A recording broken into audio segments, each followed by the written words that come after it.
justice system and about reform and any other comments that may come out during this conversation.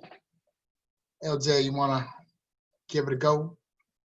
Or let Carl introduce herself. Yeah, he looked like Carl just dropped off.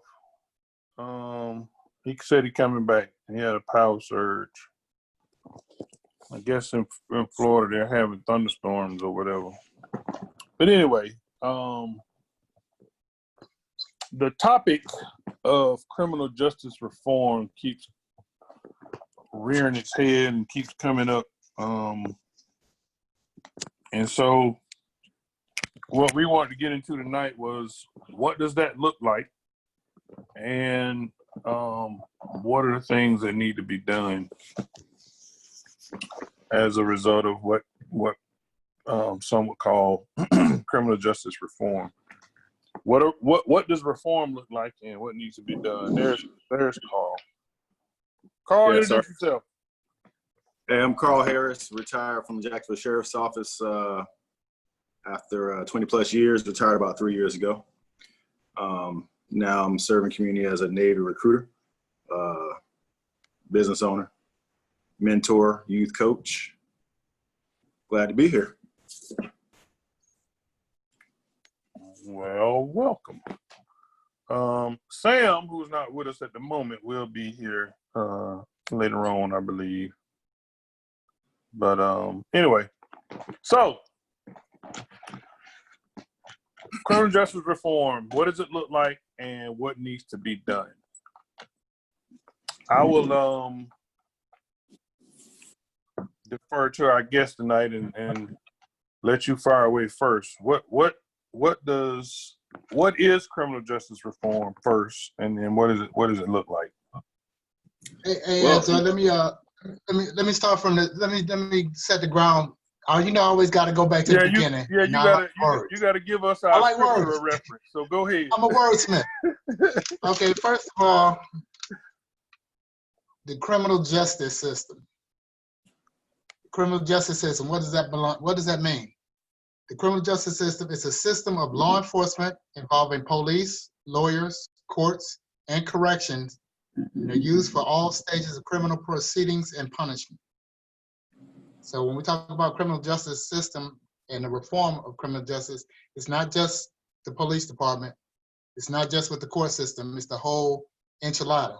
You know, the police, it's the enforcement, the judicial system, and the incarceration.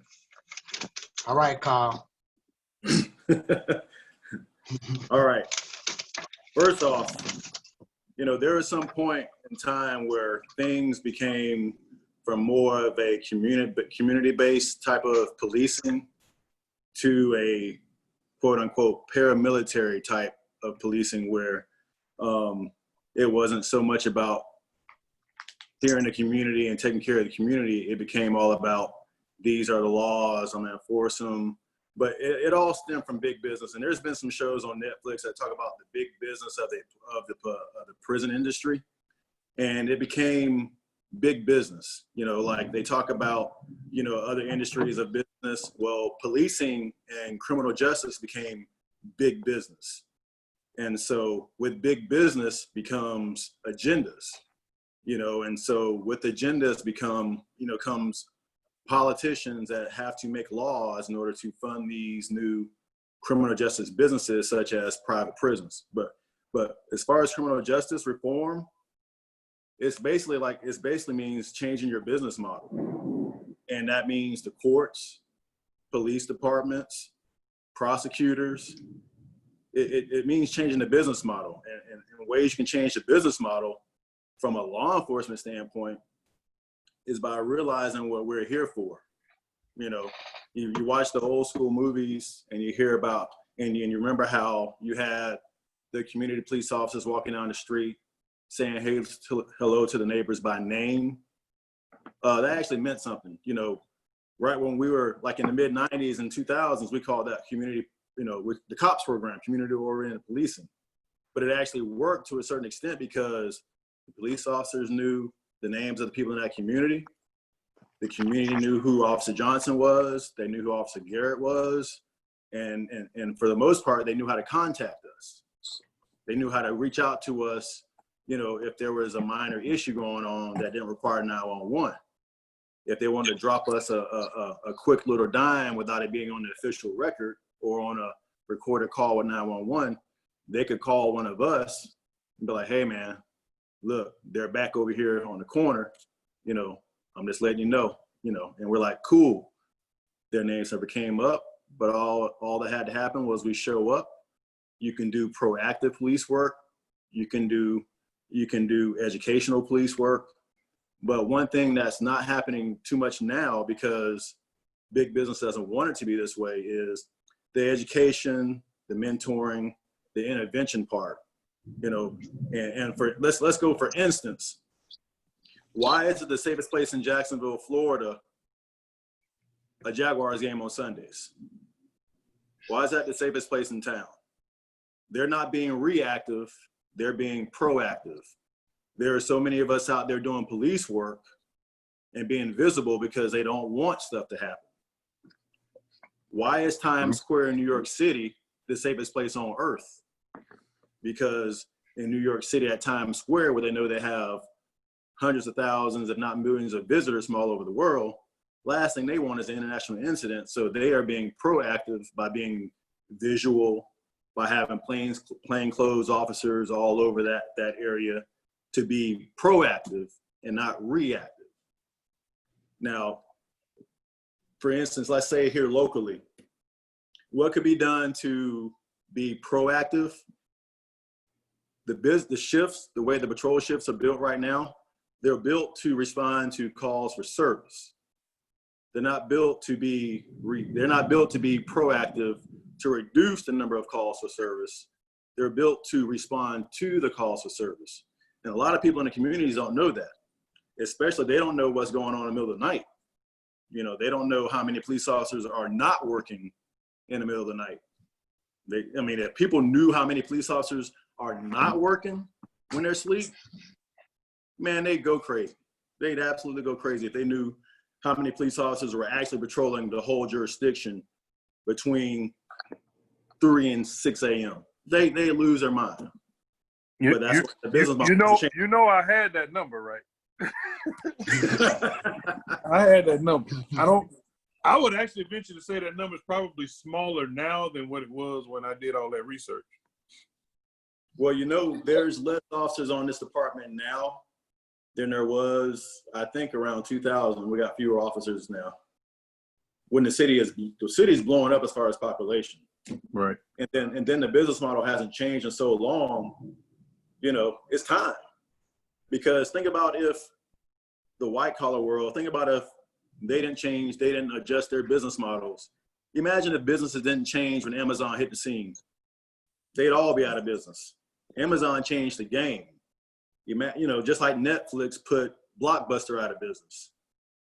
The game changed, just like YouTube TV and Sling TV, they changed the game to where Comcast and DirecTV and all those companies had to change their business model. Yeah. Policing is no different. You got to change your business model based on what's going on in your community. If you're not changing your business model, you get the results you get. High crime. Because I'm going to tell you right now, if you were a teenager and you wanted to go to the store and shoplift, you weren't going to shoplift if you knew people were watching you or there was a chance you could get caught. So all these people out here doing all this stuff, they know they're not going to get caught because they don't ever see anybody, until afterwards. But by that time, they're watching us respond. You know what I mean? So the whole business model has to change to being proactive, go back to talking to these kids in the schools, because, when budget cuts came about, one of the first things that went were all the youth intervention programs, which us working as school resource officers, we knew how beneficial they were. And in high schools, the vocational programs went away. The auto shops, the graphics, the wood shops, the auto shops, they all went away when only a third of the country has college degrees. If only a third of Americans have a college degree, that's pretty much telling you we need to be teaching these kids other skills. How to use your hands. Everybody is not going to college. It's a fact. So when we throw these kids away because they're not going to college, instead of preparing them after 12 years of education, and we haven't prepared them or introduced them to different ways of being successful, we're setting them up. We're setting them up because not everybody's going to be able to qualify for financial aid. It doesn't happen that way. Just because your parents make a lot of money doesn't mean they're giving it to you. You know what I mean? So it's like we're setting these kids up if we never prepare them for life, because life for everybody is not going to college. That's only a third of the population of America. That's it. That means 2 out of every 3 people don't go to college. And we need to start acting that way instead of throwing these people to the wolves and not preparing them for blue collar jobs that can make you very successful. I mean, very successful. A lot of my friends work for UPS. A lot of my friends, have their own business. A lot of my friends don't have college degrees and they're doing better than me. So we gotta change the business model in all aspects of life. One of my good friends is a high school administrator, and she talks about this very thing because she's seen a lot of her kids die from gun violence in this city. She's seeing it. Some of her kids have been arrested, and I say her kids meaning her former students or current students. So she sees it. She knows the importance of the mentoring, the intervention at a young age, giving these kids options, making sure they know, hey, this is not the only way to be successful. So, I mean, there's just so many different gamuts. The whole business model has to change. Now, policing can change, based on, how we police more community oriented like it used to be for a certain point, not to be nostalgic, but if people can trust the officers that work in the neighborhood and they know them, they're more likely to talk to them. But if you just show up in a car and you start talking about, hey man, what's going on? What happened? They're gonna be like, dude, I don't know you. I'm not talking to you. I don't know you. It's like, man, don't give me your card. I'm not taking your card in front of all these people. No, I don't know you like that. Don't just show up here and think I'm gonna talk to you. No, I'm not talking to you. Until we get to where it's proactive and these people can start to trust us, and then they'll be willing to talk to us on the DL, or maybe sometimes, on the record, if they know our intentions are good. That's how you get things to change. But this whole thing about being reactive instead of proactive, it's got to change, and law can relate. Traffic enforcement. When I go to certain cities up north, starting in Virginia area, especially the closer I get to the DC metro area, during rush hour, there are state patrol officers, police officers set up in the main traffic ways as a proactive deterrent, just so people drive accordingly, just so you don't hop in that HOV lane. They're not there necessarily running radar and laser. They're there as a deterrent, a proactive deterrent from bad driving behavior. So imagine if we hit these high traffic fatality areas here in this city, and we say, hey, between these times, we're gonna stage our officers in certain areas. Proactive. We don't need you out there running the laser. We don't need you backing up traffic. We just need you being proactive. We need you in place so they see you and subconsciously or consciously start making good driving decisions. It's all about being proactive. It's not about, hey, I need you to have these many numbers. Hey, I need you to make all these arrests. That's not what policing is supposed to be all about. We're supposed to be serving the community and not just serving big money by putting people in jail and in prison. And the last thing I'm gonna say is, I had the number a while back of how much it costs to walk somebody through the jail. And 9 times out of 10 for misdemeanors, it costs us more to walk them through the jail than the crime they actually committed. And that's what I mean about reform. Okay, violent crime, you need to go to jail because you're a threat to the community. because you're violent. But certain other crimes, like some other jurisdictions, we can give you notice to appear because most of the time that's what you're about to get after you walk through the jail. All you're going to get is a notice to appear. We can save our money and manpower by giving you that notice to appear without spending hundreds and hundreds of dollars just to walk you through when you're going to walk right back out. You know, that's what I'm talking about when it comes to reform, because you really got to start thinking about it as a business and start spending your money in the right way.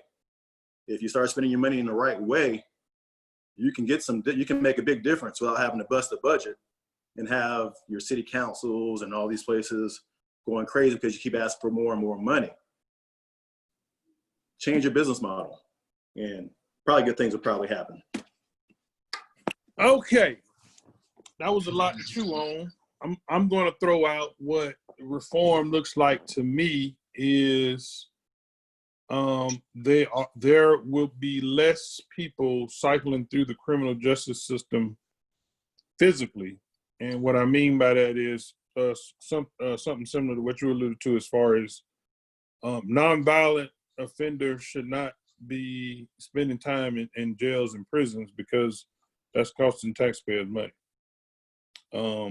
And I specify nonviolent. And most nonviolent offenses stem from other issues. So people that steal and burglarize and that kind of thing, they're a thief because they have other issues. So locking them up doesn't address the issue. It punishes the crime, but you're not really, hurting them because when they get out, they're going right back to the same thing that they were doing before. Another thing that's a big deal, and it's a big deal only because I see it being used in an improper way. But if prosecutors or the head of law enforcement agencies decide whether the federal government does it or not, they just decide we're not arresting and or prosecuting people for marijuana usage.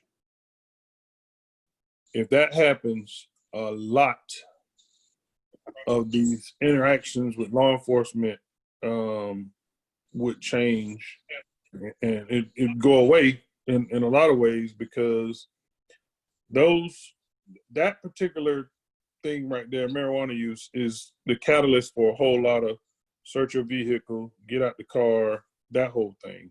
So if you took away, what does it look like right now? If you took away locking up people for nonviolent offenses and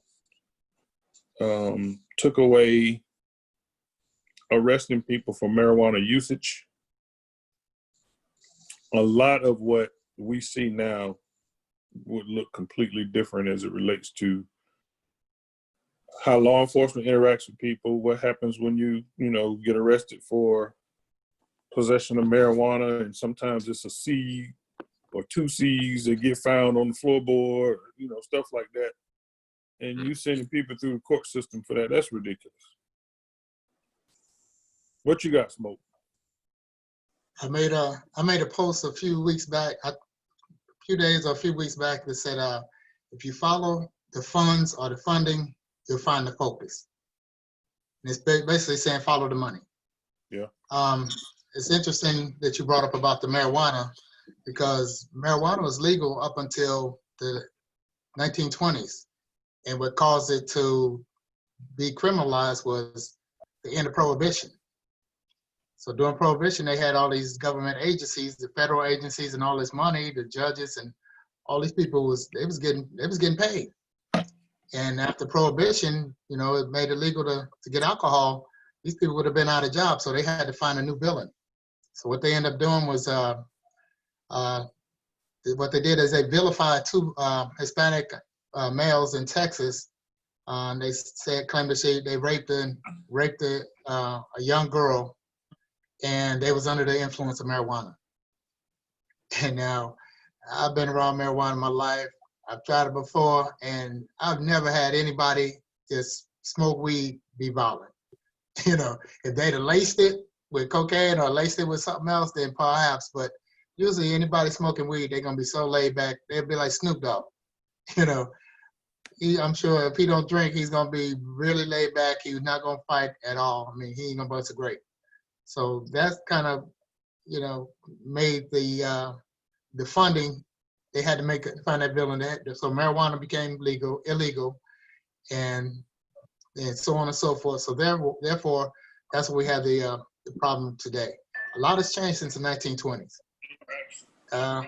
except for people's viewpoints on marijuana. Well, that's changed also, because more and more people, they don't see the problem with it. And as a matter of fact, so many, like Colorado, they make money hand over fist once they legalize marijuana, so other states follow suit. Another interesting thing, what Carl was brought up, was with the youth. They used to have youth programs, Officer Friendly, McGruff the dog. But now in the schools, I mean, they get in trouble for something, they send them, they want to either make an arrest or they want to send them to juvenile, which gives these kids it gives them a lack of self-worth. It's like, okay, well, they call me a crook, I might as well be a crook. They call me a criminal, they say I ain't worth nothing, I might as well be that, And then in the juvenile system, in the juvenile facilities, that's where a lot of the gang activity is initiated. Matter of fact, that's probably where most of those gang members are recruited, is in the juvenile justice system. So if we look at that, and like Carl said, if we start educating the youth and show that, mentor them, they need mentors. I mean, just because they don't have a father at home, or they may not have a mother, the mother's working, the father's working, they may have a two-parent home, but both parents are working. So that's going to leave them time on their hands to do whatever. And y'all know, like I know, the streets have raised a lot of kids, and majority of those kids are in a cemetery or locked up in jail somewhere. So we need to that focus, like Carl was saying, reallocate those funds. They're not saying, a lot of people, they said, hey, defund the police. Has been a big outcry, but when that initially came up, they was just saying basically for the police department, not nationwide. You have to look back at your resources, where you spending your money at.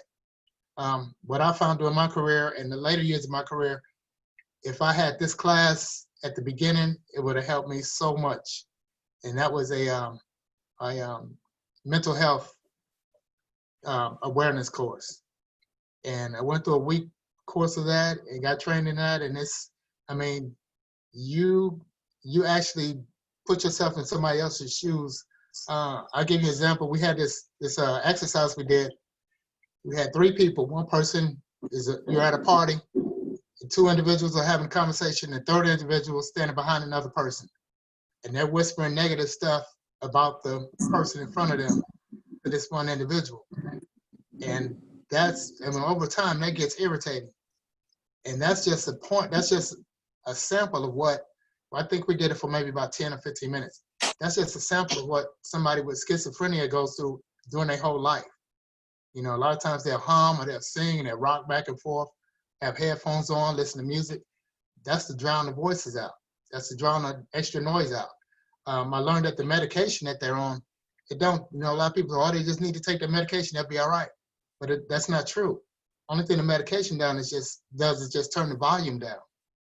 So more officers were aware of this, then I know myself personally, I would be one, I'd take somebody to jail quick, fast, in a hurry, if they wanted to go against the grain. But, understanding that they may have a problem, first thing I would ask them, are they under any type of medication?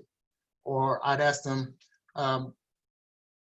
have you been taking your medication? If they've been a constant problem, usually they're loitering in front of a store, or they're walking down the street, cussing people out, and stuff like that, And it's just that they haven't had their medication.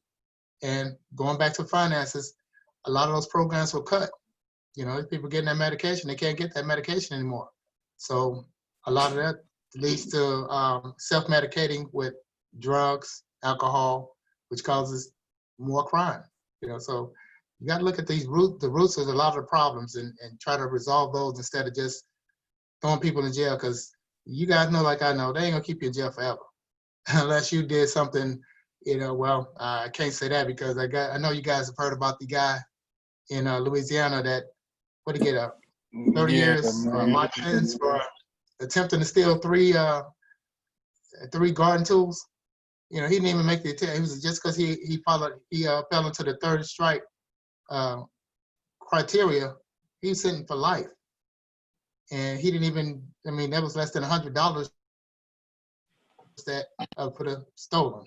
So you know, the cost, and like I think Carl was saying, the cost of incarceration is way more than $100 a day. You know, and this guy's got the rest of his life. You know, he's been in at least 30 years now, I think. So that's just a waste of money. I mean, you said something that I left out that I agree with, that I think falls also into that nonviolent offenders, but then sometimes they may be violent, and that's the mental health group. They may actually do something that's violent, but the at least the ones that I've encountered, when they're doing whatever it is that they're doing, how much awareness do they have of that? How much is that is of them acting out of their impairment, whatever their mental illness is, for the ones that's been officially diagnosed with something. But I mean, me personally, I think a lot of these things that when you're going through the academy and they tell you, you know, training you to, as a matter of fact, our slogan was trained by the best to make the arrests. That was our class slogan. So when you have that mindset, when you hit the street, it's less public servant and more law enforcement. Law enforcement is a part of it, and then there's a time and place for that. But public servant is what we are first, and as a part of that should be problem solvers. Now, you know, we're not the ones that's going to try to figure out who got schizophrenia or not, but it's locking up somebody that's a schizophrenic because they stole some flip-flops out of Kmart. And I mean, what's the point of it? Well, like I told you, the minimum mandatories, the you know, 3 strikes you're out, you know, especially when it came to drug charges, that all stemmed from, and there are some shows out there about that are covering this, but a lot of that stuff stemmed from the big business of the prison industry. That is big business guaranteed by the government. And if I actually, when I was finishing my degree many years ago, I actually took a tour of a private prison in Folkston, Georgia. And, you know, just hearing that, man, we had so many people going to prison that we needed private prisons.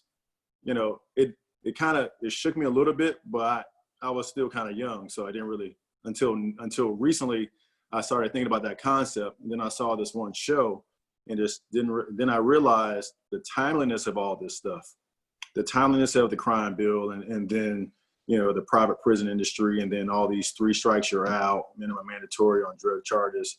You know, yeah, you had to feed the prison system because we just gave them all these federal contracts, you know, so now you got all these laws, and now without us, the rank and file officers on the street realizing what's going on, that's what, you know, it was bigger than what we really realized as rank and file officers on the street. It was bigger than that. You know, we didn't realize how this was big business affecting, you know, the disadvantaged socioeconomically and the mentally ill. Because us being the older veteran retirees, we know that most people in the jail have a mental illness. We know that. You know, we know most people in jail and prison have mental illness. You know, now did we know that back in the day in the mid 90s? Did we know that? No. I mean, unless it was blatantly obvious, but we didn't have that kind of training. So a lot of agencies have done a better job bringing in mental professionals. But something we're realizing now is that not all agencies in America are doing this very thing. Mm-hmm. So some agencies need to do a whole lot more reform than others. But here's the kicker. We also remember about how we used to be in those classes when we'd have the mental professionals coming in. Depending on what kind of day we were having, man, we were there in body only. And all we were doing is waiting for the break or waiting to break, you know.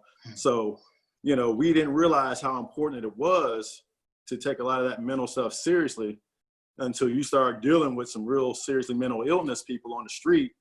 And then you had to figure out how to handle it because you knew the spotlight was on you, you know. And like, I'll give you an example. When I was a school resource officer at Rains High School, I remember doing morning traffic, and some parents, you know, were saying, "Hey, officer, there's a naked man walking down the street, you know, down Moncrief Road." And this was wintertime, and it happened to be cold that morning, like you can see your breath. And so, you know, another officer was with me at the time, and we finally got the buses situated. And she was like, "Yeah, let's go check it out." And lo and behold, there was this mentally ill man walking down the street, zero clothes on. You know, now if we hadn't had any training, we would have just thought, you know, let's put this dude in jail for, you know, indecent exposure, whatever. But just a little bit of training, and you realize this dude obviously has some kind of mental illness, treated accordingly. And so without that training that we had, that situation could have been so nasty versus, you know, us using the kind of verbal judo we had to try to use to get his attention and try to de-escalate in case he wanted to be violent. But some agencies aren't doing that, and it's become clearly evident nowadays. So some agencies have a whole lot more reform to do than others. But that's just one example of, okay, we paid enough attention in class to know how to handle this situation. But some departments, especially the ones where you just have tens of thousands of officers, it may be different. It may take them 10 years to train their whole department versus it may take a smaller department less than a year to 18 months to train the whole department, you know, on different mental, you know, because believe it or not, there's just not a whole lot of people that are in that mental illness field. Mm-hmm. You know, there's just not a lot of them. And then they don't have the time to come talk to us. You know, they have a job to do, you know. So it's just because it's not a high paying industry. Unless you're of a doctorate degree level, it's not a high paying industry. So, you know, they don't have a lot of people willing to do that job. I'm gonna give you a different dynamic that we talked about this a while back, but could another reason why you were able to deal with that outside of having information on how to deal with mentally ill, but is because you saw that individual as a person first? Oh, absolutely. I absolutely, because it was kind of clear to us. Okay, first of all, this is not normal behavior. Okay, it's not normal behavior. It's not normal behavior for it to be 40 degrees and you're walking down the sidewalk, you know, at 7:30 in the morning with no clothes on. It's not normal behavior. You know, so you instantly start trying, you know, you start going through your mind, okay, how am I mentally going to approach this guy? So mentally, it's like, okay, how do I approach this man? Because I know he's not all there mentally. Okay, how am I about to approach this guy? What are we going to say to get him to respond to us in a non-threatening manner? And the answer was, make sure we approach him in a non-threatening manner. You know, we had to approach him, you know, with nothing in our hands and not with our, you know, defensive posture. We had to approach him as a human being that we actually cared about. And it worked, you know. So, it worked. So you were being a public servant at that moment and not a law enforcement officer. Right. You had to. Because that's my point right there. And by the way, he was a pretty big dude. He was bigger than me. You know, he was bigger than me. So I don't know what his fighting skill set was going to be, but on Moncrief, if it's the dude I'm thinking about, I think I had a nice long wrestling match with him. Yeah, I mean, it would have been. He built like Mike Tyson. Yeah, it was, you know. Yeah, I know what you're talking about. Yeah, it was one of those situations where, okay, I got to figure out how to approach this man without him being threatened by me. And so we were able to pull it off. We were able to walk him to the car, get him in the car, you know, where he actually sat down in the car on his own. And then as soon as we got him in the car, it was amazing. It was like somebody was waiting with a white sheet somewhere to run it to us as soon as the coast was clear. You know what I mean? So just think about today's era, you know, would have been YouTube sensations. But back then there were no smartphones. but you knew people were watching based on what happened after we got him in the car. You realized everybody was watching what was going on. You know what I mean? So today, you know how that goes down. Everybody's got a phone out. You know, you might be going live. You might be live streaming, you know? And so just thankfully we were able to approach that situation, and thankfully it worked out the way it did. But some agencies don't get that kind of training, which is part of the whole reform thing. Being trained on mental illness, mental health, how to de-escalate instead of walking up to people, you know, bowed up. I mean, trust me, they see us. They see our uniforms. They see the gun. They see everything on our belt. And they're seeing what we're going to do. They're watching our hands. So, you know, a lot of it, I guess they call it verbal judo, how to de-escalate through words and your demeanor versus just walking up to somebody like you're about to manhandle somebody, because 9 times out of 10 it's unnecessary. You know, it's very unnecessary. Does reform come from the federal level, or is that a state and local thing? What y'all think about that? I think it's on every level, local, state, and federal. It needs to be. It's got to stay. It's got to start at home. It's got to start in your backyard, in your neighborhood, then in your city, your state, and on the federal level. And like Carl was saying about the training, although you had the training, you have different departments that have, you know, like you said, about it may take 10 years for some places to train their people. You had these veteran officers, a lot of veteran officers, they had to change their mindset. Instead of, you know, kicking everybody's ass, you know, and then throwing them in jail, they have to change their mindset and say, hey, we need to help people. It ain't a take names and kick butt type of, it ain't like the good old days. You know, I used to hear that all the time. Oh, I miss the good old days. You know, the fleeing felon law, things of that nature. It's like, come on, man, it ain't that kind of party anymore. You know, those rules were overturned by the Supreme Court for a reason, because it wasn't moral. It wasn't morally right. You know, so that's what those things. I also noticed a change in the way the prosecution was, and that's, like I said, you follow the funds, you find the focus. I know they can play with numbers, with stats. They like auto theft attempts, they change it to criminal mischiefs instead of attempt to autos, and because it sounds better for the certain area. Auto theft, they change it to joyriding. You know, if you're the victim, your car got stolen, you don't think it's funny. Your insurance, you got to pay that deductible, or or you got to buy you a new car because your car's totaled. You don't think that's joyriding. You see that being bumped down for a misdemeanor. And I saw it transform over the years, and I saw the number of auto thefts just go crazy. They went bananas. You know, you had cats stealing cars to go from one side of town to the next like it was Uber. You know, and they drop it off and get another one. So, you know, you got to change the courses, you change the prosecution. You prosecute everybody equally. Not just give some, you know, it depends on who it is or who the victim is. Everybody, I don't care if it's, you know, Joe Blow, the shoe shine man, and, you know, Mr.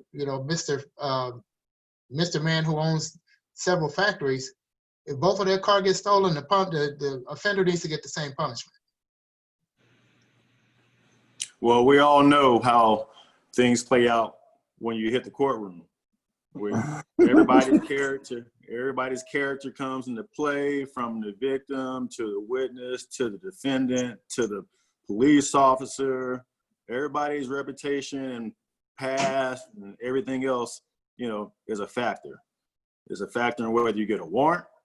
It's a factor in whether the charges get filed by the prosecutor. You know, it's all a factor. It's all the you know, okay, I mean, we're not talking about credibility of the victim for this particular case, but just think about it overall, you know, and it's one of those things where you wish victims had the representation. I guess I should say the wealthy can afford to have the wealthy victim can afford to have a lawyer represent them. Correct? Right. But Joe Blow citizen can't afford to have a lawyer to represent them to watch out for their rights as victims. So imagine if both sides, Only if they're suing somebody at some point where that person is going to get paid. right, Then those end up becoming billable hours that they come to the criminal case for. right. But just think about that. You're a victim of an aggravated assault against you. Okay. Now the state attorney is representing the state of Florida in the prosecution of your case. Right. The defendant, by constitution, is afforded a lawyer to represent their interests as a defendant. The victim truly has no lawyer representing them in this process. That is also something that is a huge problem in the whole criminal justice system, because the victim sometimes becomes the outside party. Good prosecutors keep the victims in the loop, ask them, if they're okay with certain things, but not all the time. At certain times, the prosecutor just has to make a decision on what happens. A lot of victims never know their rights as victims. Now, of course, a lot of departments, we give a pamphlet out on what victims' rights may be and all this, but 9 times out of 10, those victims of crimes never go talk to a lawyer to represent them as, something I've learned being back in the military is that if you're a victim of a sexual assault in the military, if you choose to, you have a lawyer representing you as your counsel. Like, you as an individual have a lawyer representing you, not representing the Navy, not representing, the government, but that lawyer represents you as the human being that was victimized. And his sole or her sole job is to represent you. Now, imagine if we were able to have that kind of system.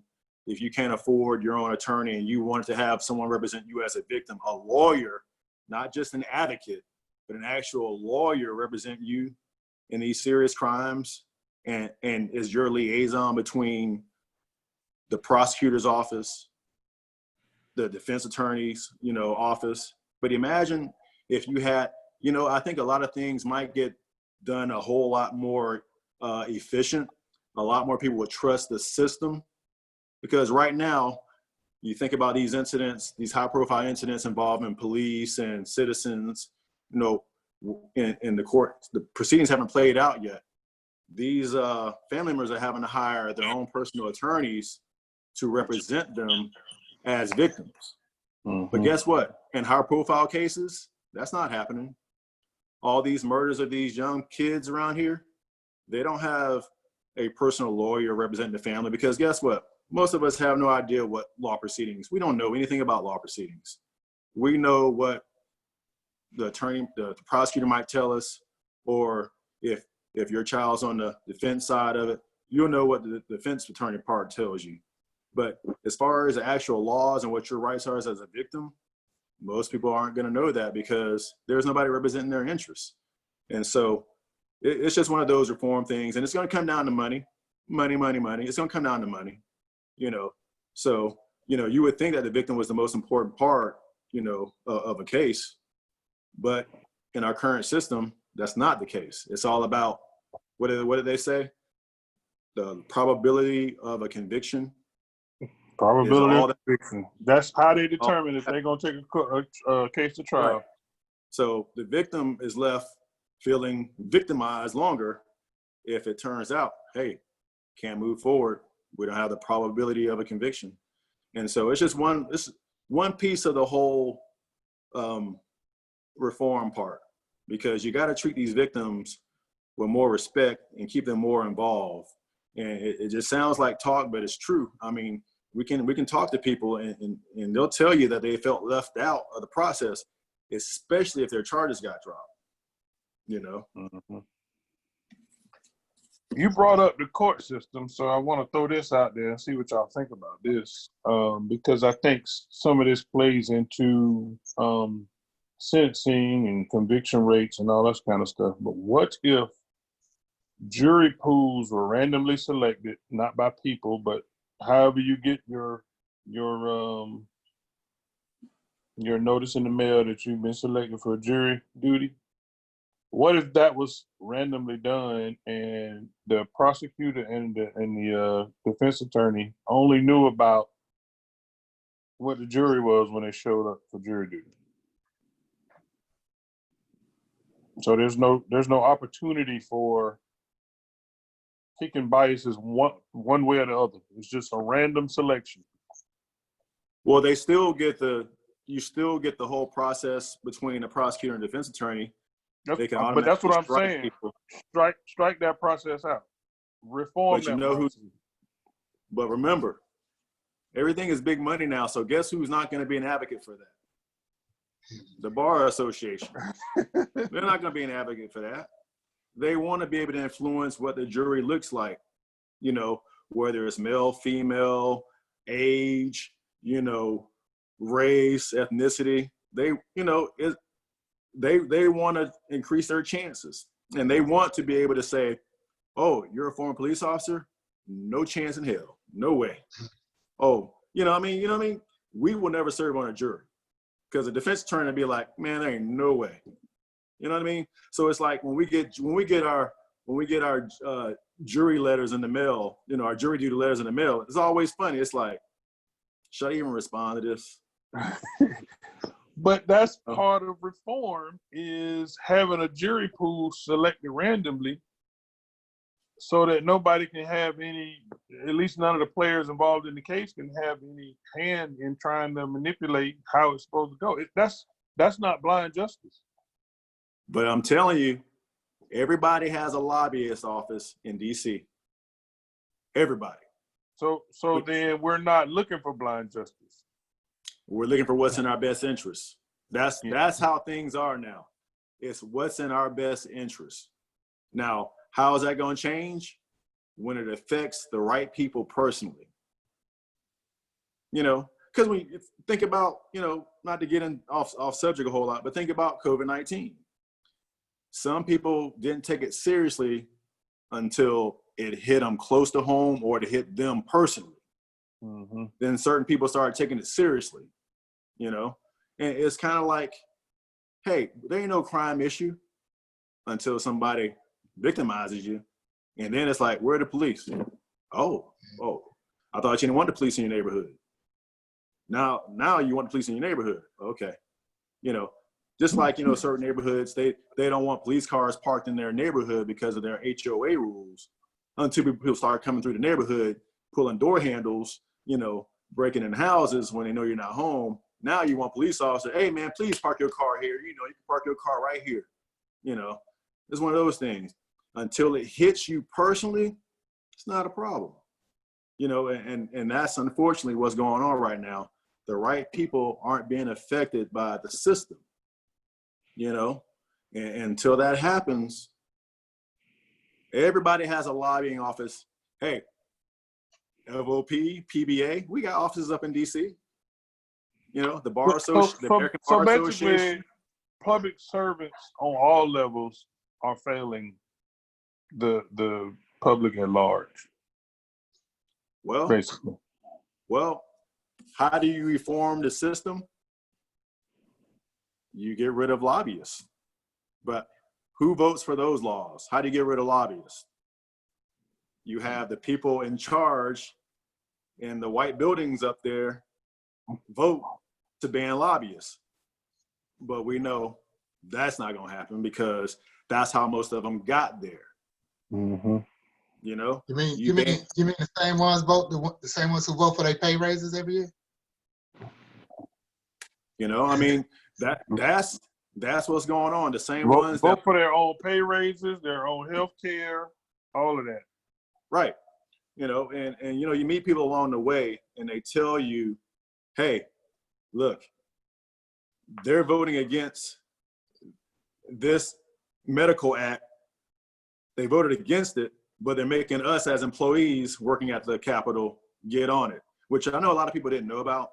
I just had some personal friends that worked at the Capitol, and they had people in Congress voting against the Affordable Care Act. and they refused to do it because they voted themselves different insurance. But they made their staff members get on Affordable Care Act. And that was something that never came out to mainstream. I don't know why that never came out, but most staff members that were working at the Capitol at a certain point were all told to get on the Affordable Care Act, even though the people they worked for had different insurance. This is one of those little unknown facts, you know, the hypocrisy that was going on back then that may still be going on now. You know, I'm not sure about it now because they don't work there anymore, but it was just interesting learning about some of this stuff, you know, about how, you know, you're hearing this message in the media, but then behind the scenes, the people in the Capitol that are actually working there are told to do what their representatives are publicly saying they're against. It was very bizarre to me. But yeah, the system, you know, the system, it's like we have to live back in time and see when lobbyists were allowed to take over control of our democratic system. Because now the biggest influence now is political action committees. Because now you can fund endless amounts of money to these committees and they can work on your behalf without it being directly tied to you as an individual. And so it's hard to get reform when the people that are benefiting from the way the things are now, they're making too much money. It's like prison reform, man, it's gonna be a whole, you know, it's gonna be a whole lot of people upset if you try to do prison reform. And so if we start trying to say, hey, look, we're gonna stop sending some people to prison for nonviolent offenses. We're gonna start doing other different things. You know, we're not gonna be sending people to prison for 20 years, you know, because they're addicted to drugs, you know, we're gonna start doing other things. I promise you, there's gonna be a whole lot of lobbyists in the state capitals, like you're in Atlanta, you know, or in Tallahassee. It's gonna be a whole lot of lobbyists going to these state capitals, scheduling meetings with these legislators. They're like, hey, I don't know if you really want to do that, you know, and here are the reasons why. You know, we're gonna stick it to you. We're gonna start supporting this other guy, you know, because unfortunately, a lot of politicians aren't there for the business of being public servants. A lot of those people are there for the business of careers and personal gain, you know, just like most people show up to Congress, you know, with a net worth like us, and then they leave as millionaires. Mm-hmm. You know, there's a reason for that. And so how promising is it to get change at all levels? I don't know if we can get it at all levels. I know local police departments are more likely to have reform because, you know, local governments, even though they try to call themselves Democrat, Republicans and all that, party affiliation is very rarely a factor in local government. They try just to get people to vote. But in local politics, it's about that budget and what's going on in the actual neighborhoods. And most stuff that's going on in these neighborhoods has nothing to do with party affiliation. But they put it on there. I always get a kick out of seeing like sheriff's elections and that kind of stuff where you're putting your party affiliation on there. It's like, dude, we all know you put that on there just for the party money. It's like police officers are conservative, you know, and by nature. That's why we do the job. You know, we want safe neighborhoods, safe communities, safe schools. You know, we believe in traditional stuff for the most part. Yeah, we believe in being good people. So this whole R&D behind a law enforcement campaign is just like, it's just for campaign money. It's just because basically, doesn't matter if you're a D or an R when you're running for sheriff. There ain't no sheriff that's gonna say, hey, just let people do what they want. Right? That's not gonna happen. It's just, okay, this party will give me money if I say I'm one of them. This party will give me money if I say I'm one of them. This guy will say he'll support me if I'm over here. This guy will support me from over there. But for the most part, local politics doesn't matter whether you're a Democrat or a Republican.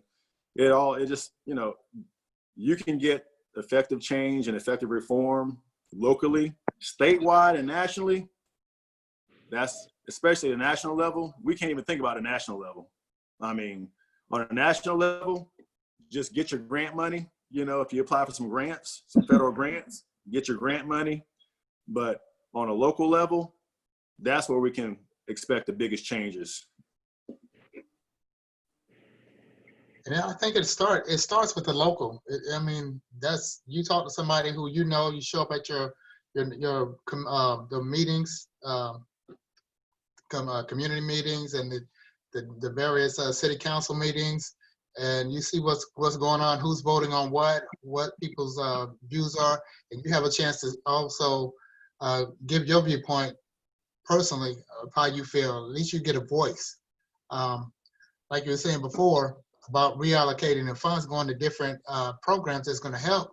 I mean, you look at the police department; they may spend, say, $100,000 on a tank, and they may use a tank one time out of the whole existence of the department, when they can spend maybe $50,000 and train all the officers in mental health problems, dealing with people with mental health, and verbal judo, and being able to de-escalation tactics. And you say you're gonna, because you deal with people every day. You're gonna talk to somebody every day. You're not gonna use your gun that often. 23 years, I never had to pull a trigger. Thank God. I could have, but I didn't. So verbally, I talk to people all day, every day. So the verbal judo would definitely help, and so would the mental health training.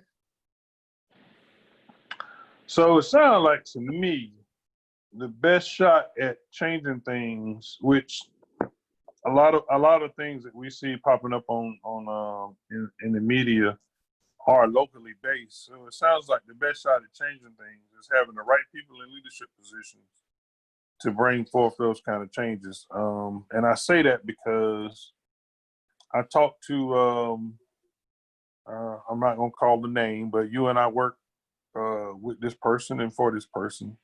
If people like that were in charge of running different agencies, a lot of this stuff, although it may happen, it would get dealt with appropriately, and then you would see a shift in.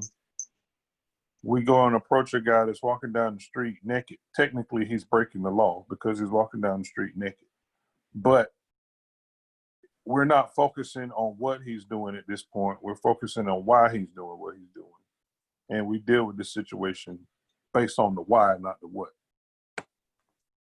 Because think about this. If we were just to arrest him and charge him with indecent exposure, public nudity, whatever, a lewd act, whatever you want to call it, right? We arrest him and take him to jail for that. Think about the amount of services he's gonna require now that he's in our custody, and the taxpayers are on the hook. Mm-hmm. And then if he has to be committed to a state hospital, the taxpayers are further on the hook. When we could have did it from a mental health standpoint, got him to a mental health facility like we did at that one for that incident, and you're not tying up the criminal justice system. You're not tying up taxpayer funding. It was just one of those things where luckily we did the right thing and thought it through, and luckily for everybody involved, he responded to us in a non-threatening way, which we were relieved, because we were just like, in our mind, we were like, dude, we thought we were gonna end up wrestling a naked dude on Moncrief Road.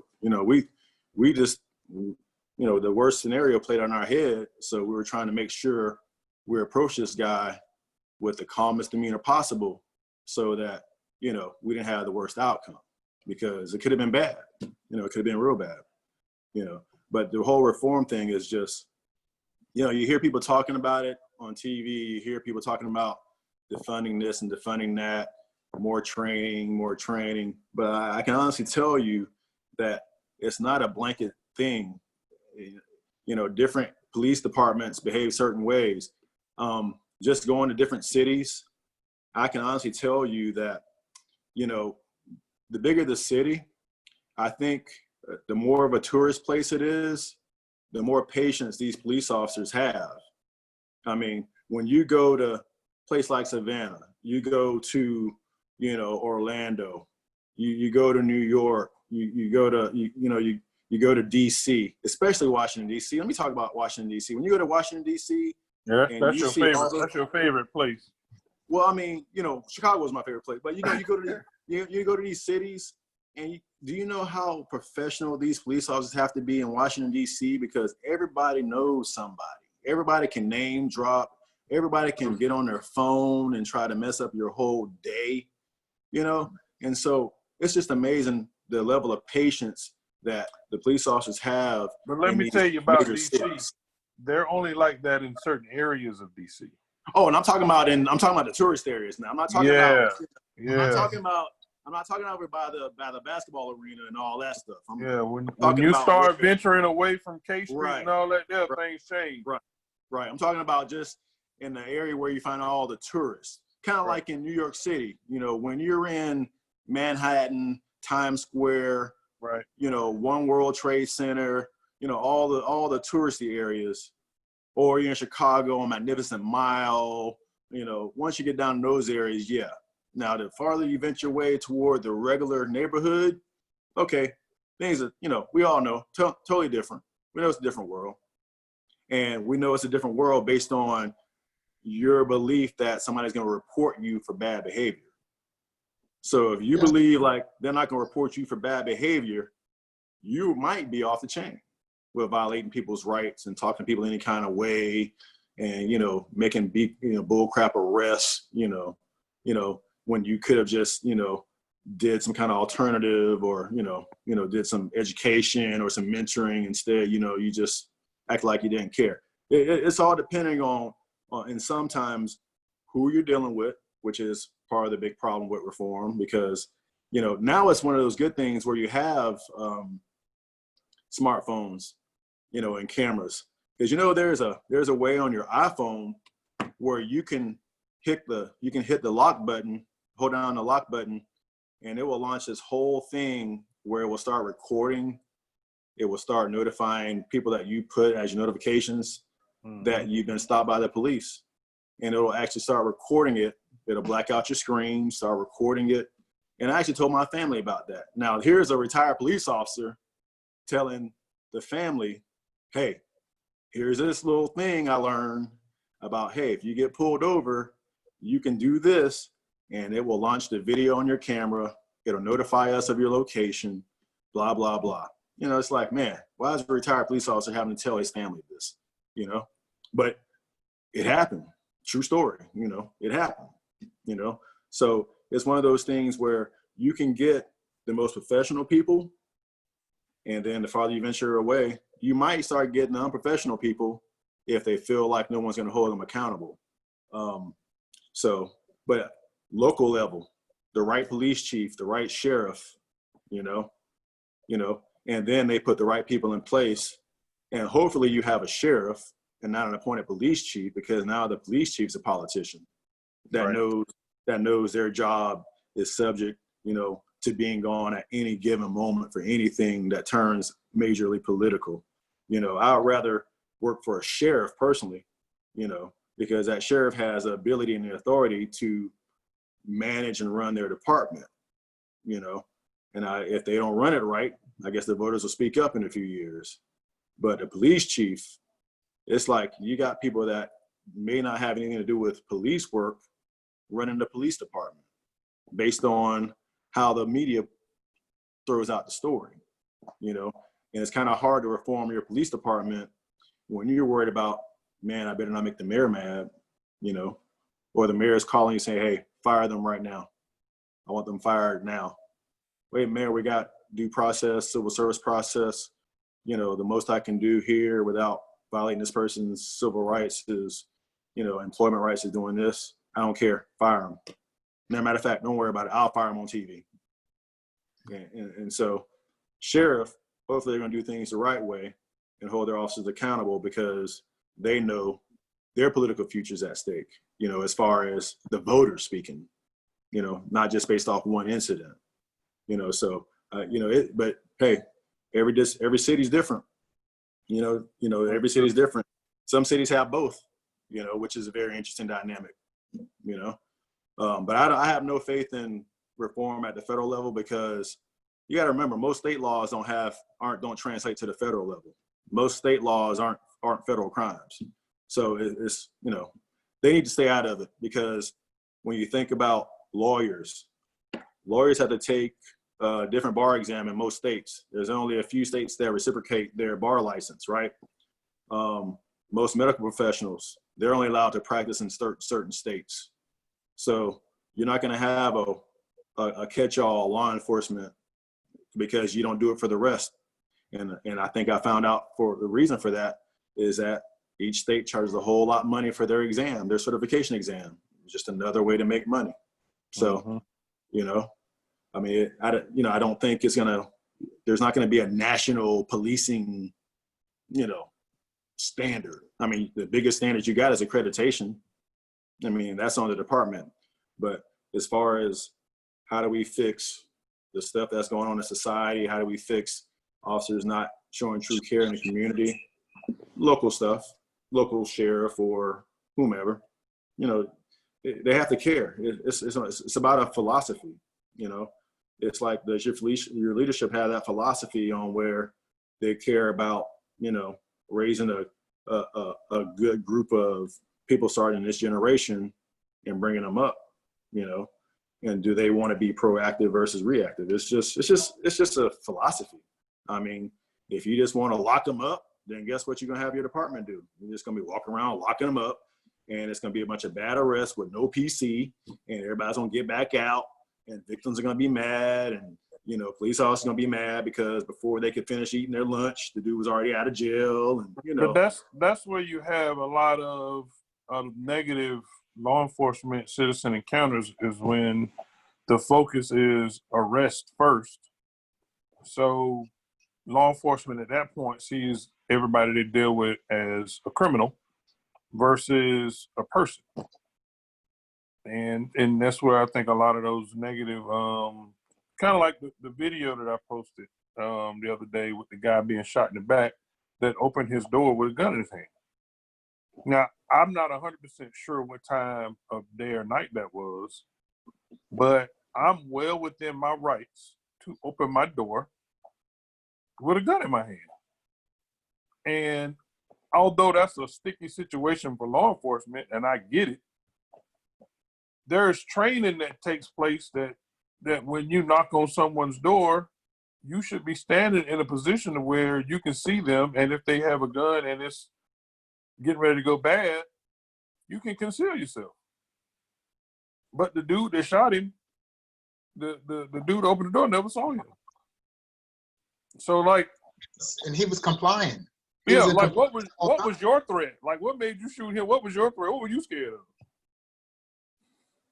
Stuff like that. But I could be wrong, but I believe it comes from a mentality of everybody we deal with is a suspect.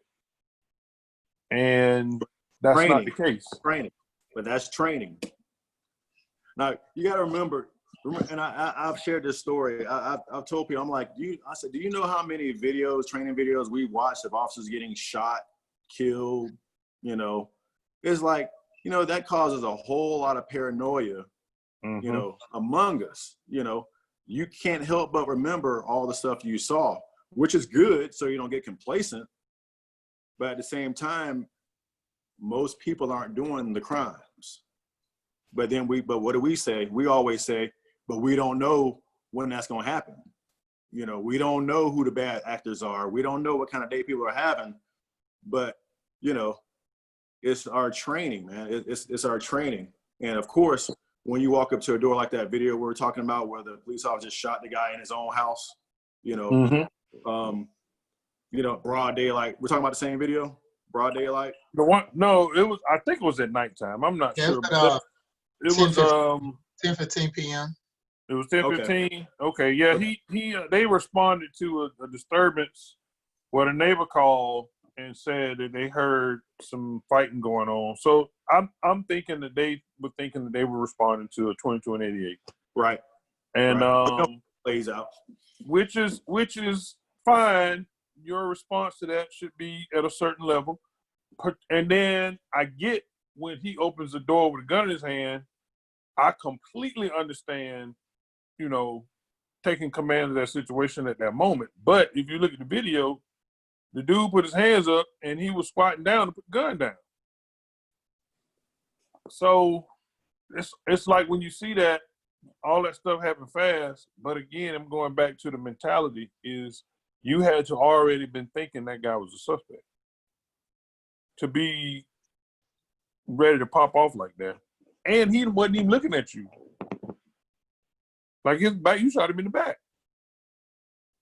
So he wasn't threatening your partner. He wasn't threatening you. We had a whole bunch of comments that I wanted to get to, but I lost them on the screen. Can y'all see them?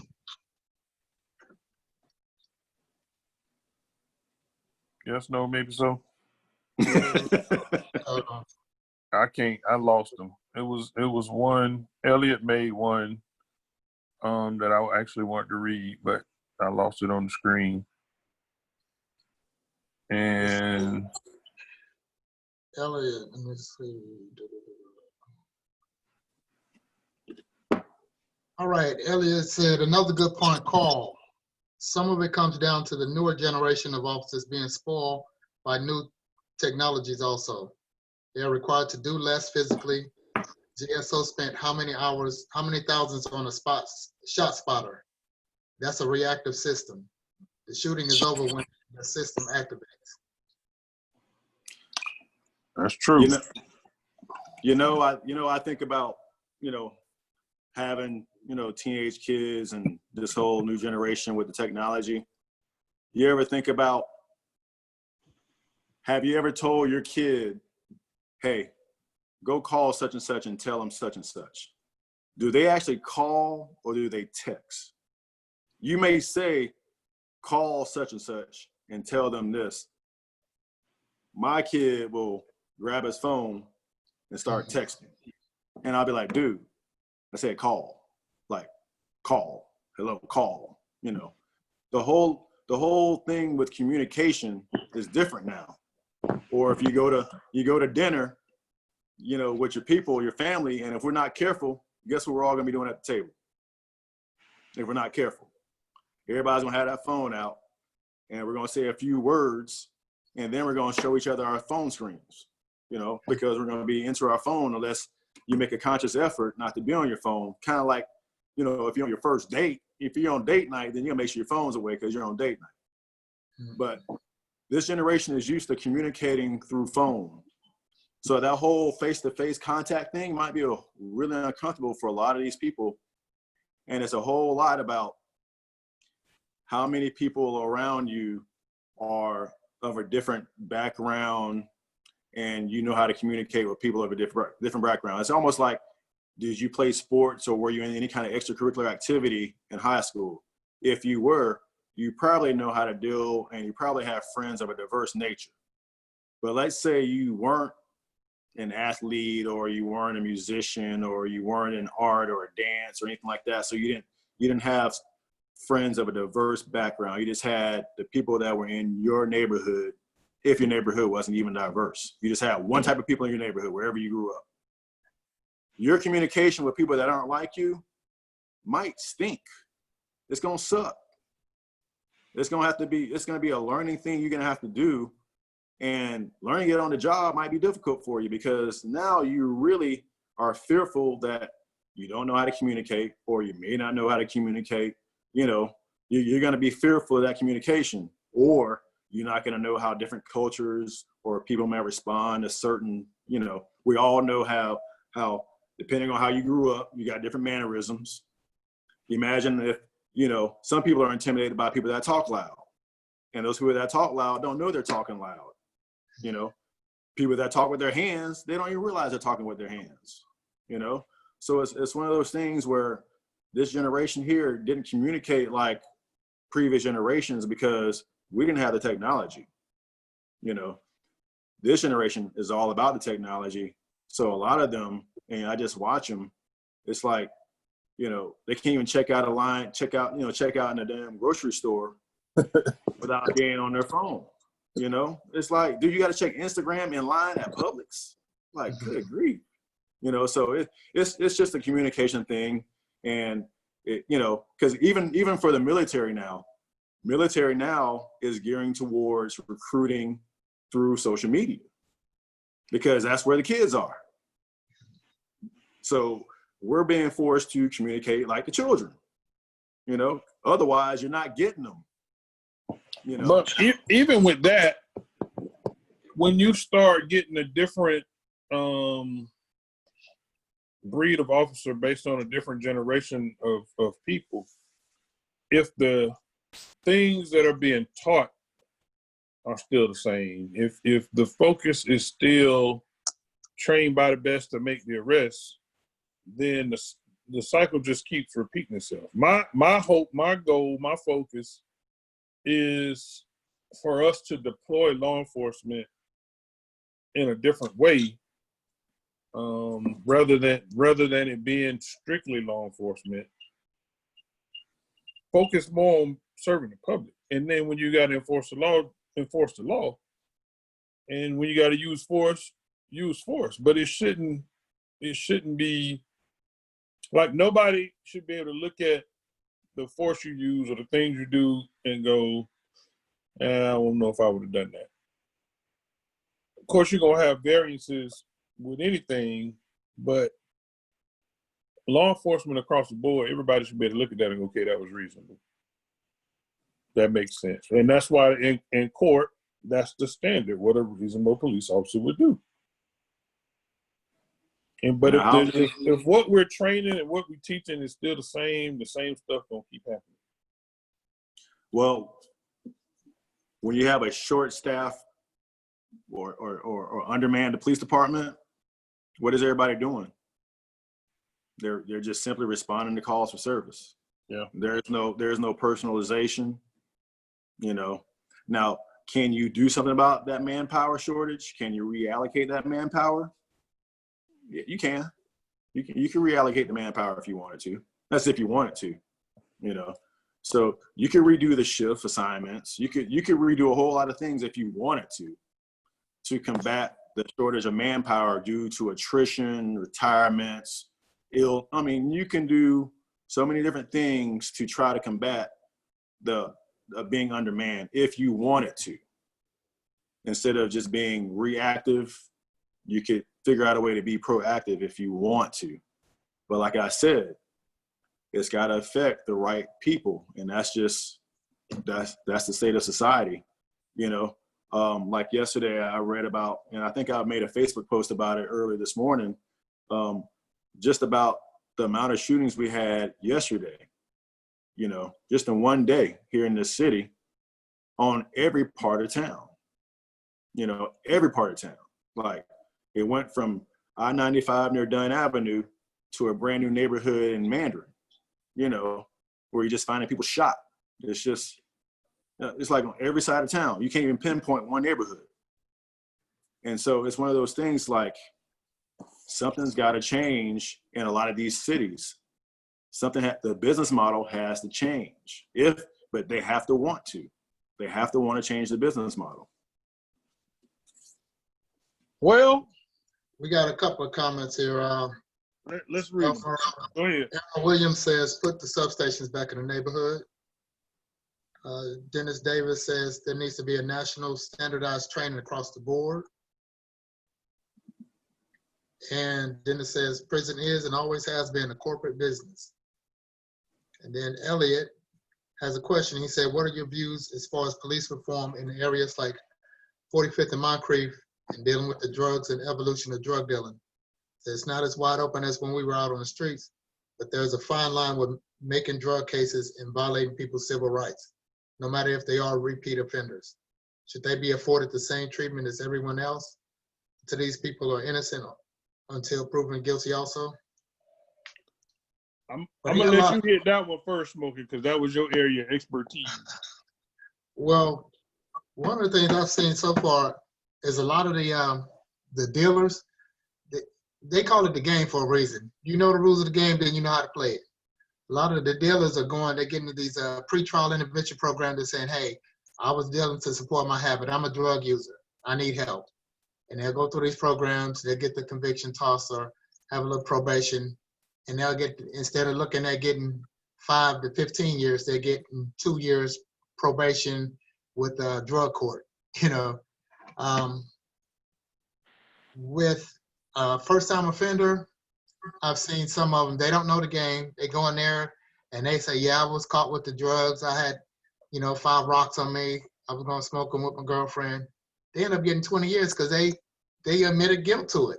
So that's why it's the game. If you don't know the rules, then you don't know how to play. And like you said before about the attorneys, you get a public defender who's got about 200 cases that day. You got a state attorney who's prosecuting the case. They got 150 cases that day. All they want to do is play let's make a deal with this person's life. They say, hey, we'll do this. And this person, they end up violating their probation. The person, the person who's not accustomed to the game, the first time offender, and they end up being in prison and not knowing, why they're there. As far as the drug dealing, open market, and violating civil rights, I just tell the guys all the time, that's why they call it the game. Keep playing long enough, you're gonna end up losing. It's your job to do wrong. It's my job to catch you. I might not catch you today, tomorrow, or next year. Somebody else might catch you 5 years, 10 years. You keep playing, you're gonna lose. So, it's a hustle. So I don't see the game changing. And, the product may change. Like now they have fentanyl and the other prescription drugs. They're big business now. I had a drug dealer tell me that they were going to getting into white collar crime, doing bad checks and stuff like that because it was safer than being out on the street. So they're doing, it is changing their way of operating. But you always approach everybody the same manner. I used to deal with people. I treat them the same way I would on Moncrief as I would in Mandarin. I just call them sir. I have my probable cause. I'm not going to just stop somebody and, try to figure out something after I'm found up on them. If it was a consensual encounter, hey, can I talk to you for a minute? I don't have people tell me, F you. I don't want to talk to you. All right, man, I'll holler. Let them walk away. I've seen some officers want to tackle, or they get the POP, pissed off the police. Come here, I said, then they end up violating this man's rights. So, you gotta, it goes back to training and what you just said, it happens accountability. a lot because they end up doing stuff and then retro in the PC. They don't do the PC up front. They retro it after they done snatch somebody up. And it all boils down to accountability, whether it's politics, the court system, the law enforcement, accountability. You hold your local, you hold your sheriff accountable. Show up at these meetings. They have SHADCO meetings here. The sheriff, he usually posts his itinerary, or you can find out where he's going to be or where he's going to speak at some of these events, and go there and talk to him. They usually have a question and answer session at the end of its program, or you may even catch him in the hallway. Hey, Sheriff, I want to talk to you for a minute, and talk to him. Give him a note. Get his email him. Carl was talking about the social media. Hey, hit his Facebook, Instagram, send him an email, make a YouTube video, send it to him. But you got to think out the box and hold these people accountable. Well, with that said, it is 9:01. We're 1 minute over our time to be done. Before we go, we have to go around the table and end on a positive note. So, Carl, you are our guest. Real quick, something positive. Something positive. Something positive. Hey, believe it or not, most people support the police. Believe it or not, most police are law-abiding, good people that are mom, dads, husband, wives, girlfriend, boyfriends, uncles, aunties, all that stuff, even grandparents. Everybody wants the same thing. The only people that don't want the same thing are usually people that don't want the laws enforced against them when they're doing wrong. So all people that think that the blue back the blue is against the citizenry, that's incorrect. So all the people that think that the Black Lives Matter movement is against the police, that is incorrect. Everybody wants the same thing, and you can support both, and I honestly do. I support both. All people should be treated the same, but, all things are not equal. We got a couple different systems of justice, and I think everybody wants one system of justice, and as long as we realize that everybody wants the same thing, I think we're going to be good. Don't believe everything you see on TV, because most of that stuff on TV doesn't apply to what's going on in your hood. Okay, so, just stay positive. the police officers you see out there in your neighborhood, they want the same thing you want in your neighborhood. So if we both show appreciation for each other, I think we'll all be fine. You know, we're talking about a small group of issues going on everywhere, but for the most part, we're all on the same page. Appreciate it. Smokey, what you got? First and foremost, please, please, please do not get your health advice and your news from social media. Please. You can use that as a guide. If you see something interesting, look it up. Do your research. Do your own research. Another thing is I really appreciate everybody's positivity and their activity, interaction with us, Retired Voices of Reason. We started out just impromptu, have a conversation about one thing, and here we are, I don't know how many shows later, and we really appreciate you guys' support. And if you have any questions or any comments, please feel free to continue to comment on our page, or you can hit us on the inbox. And I'll leave everyone sort of the same way I leave every week. Read and study the 4th, 5th, and I'm gonna add the 6th Amendment. Don't just read it, study it, know your rights. And I said this last week, and I'll say it again. To the whole world, you're just one person, but to one person, you might just be the whole world. See y'all next week. Peace.